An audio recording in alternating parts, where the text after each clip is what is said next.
Right. Now, good day, everybody.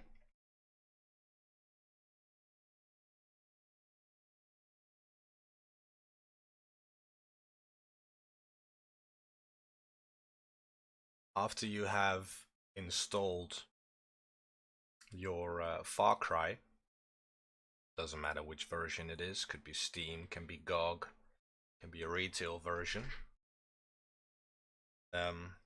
After you have installed the game, what you want to do after that is go and get yourself Live Splits. Live Split it's a timer program. And then after that, what you want to go and do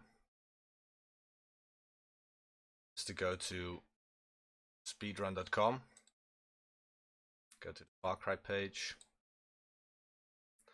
down at the Far Cry page, add resources, want to get the auto split script.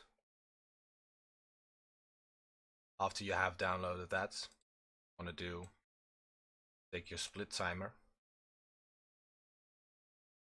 layout. This is what my layout normally looks like. Now what you want to go and do, want to fill in the name, category. And you want to make yourself 20 splits, no matter what they're called, but you want to make a split for every level. Then what you want to do is the following. After you have that set up, you right click on your timer, go to edit your layouts. Now normally these bottom two should not be there, and what you want to do is add this. So what we're going to do is we're going to click the imagine these not being here, click the plus sign, go to control, then there should be a scriptable auto splitter to select that, and it will come up here in the list. Double click it, or also select it and then press layout settings. Then what you want to go and do is you want to go to the last one, scriptable auto splitter. Then you want to find wherever you downloaded this resource, wherever you save that on your PC, I'm going to fill that in here. Settings the same, press OK. Should be here, should be OK. Then you don't have to do anything. Your timer should run. The moment you start the game, it should automatically start, and it should automatically finish when you click away the last cutscenes. So the only thing you would have to do is reset the timer at the end of the run, or halfway if you fudge it up. Alright. Now after you have the auto splitter finished, and the split timer and everything set up,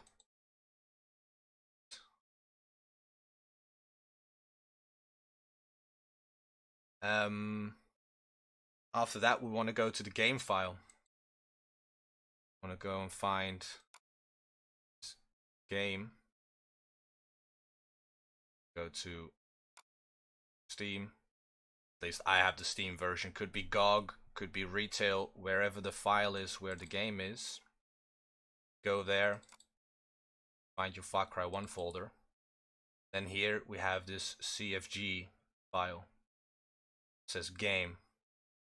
Now normally when you show up here, this is going to be unchecked. So wait for this.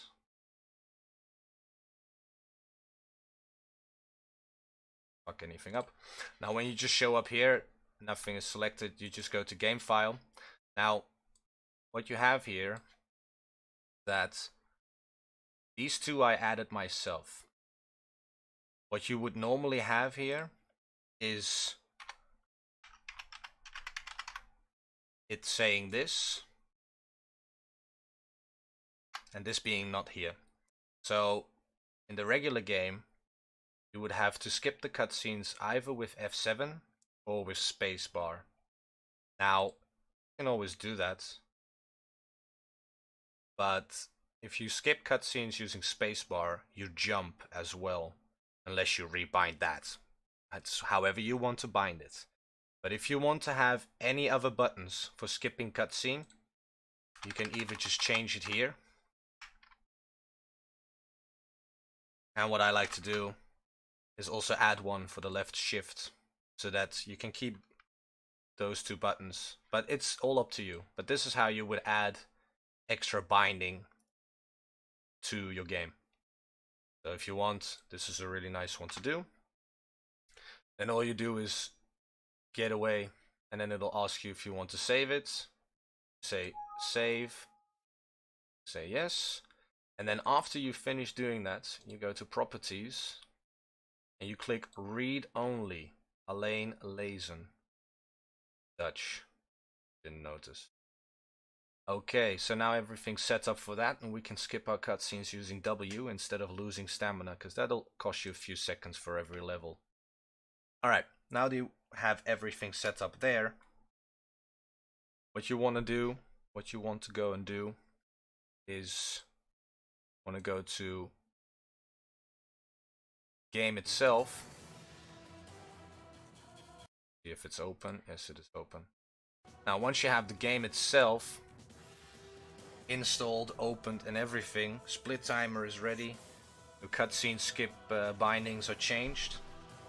What you want to go and do before you create a new profile, before you go and make, before you start a game, anything, go to options. You want to go to video options. You want to go to advanced options. And you want to go and select low on everything. Then go to the water quality, put that on medium, and apply. Restart the game after this, but that's fine, because in this game you have something called skip on low spec, which is a variable intended for people with a low-end PC to be able to still play the game. And what this does is that some objects and some enemies and whatnot have this variable, and if it is activated, they do not spawn. So you will come across less enemies and less items standing in your way with the settings as they are right here. The only thing you want to do is put the water quality on medium, because if the water quality is on low, then the water is going to look like paint and you won't be able to look through the water. So you want to put this on medium and click apply. Then we're just going to quit the game, and then everything should work out perfectly fine with that. Now, the next thing you do after that is you would go and you would start a new game. You might want to start on a new profile. Wait. You might want to create a new profile, but that's all up to you. And then just start a new game. And if you do start a new game, after clicking away the cutscenes, timer should run. It should update itself. It should auto split. Your binding should be perfectly fine. Being able to skip cutscenes with other buttons. Now, the only thing that you might want to also do, and this is not allowed in an official speedrun, but for practice purposes this might be handy. If you want to open the console commands by pressing the little button next to your 1 at the just underneath the escape, then what you would want to do is type save game and then a space and then whatever you want to call it, and then press enter, and that will save your game if you're in the game. And if you want to load, you can select it from the menu. You can also do load game space and then the exact same thing. I already fucked it up, but you get it. So that would be this, I think it's called backward slash, save, and then lowercase, lower stripe, what, I don't know. dash, whatever you want to call it, and then game, and then a space, and then whatever you want to call it. That way you can make custom saves. But this is not allowed in an official speedrun. So don't go sending in speedruns that utilize console commands, because you'll be rejected immediately. Alright, that was basically the old setup and the settings. So let's move on to the skips.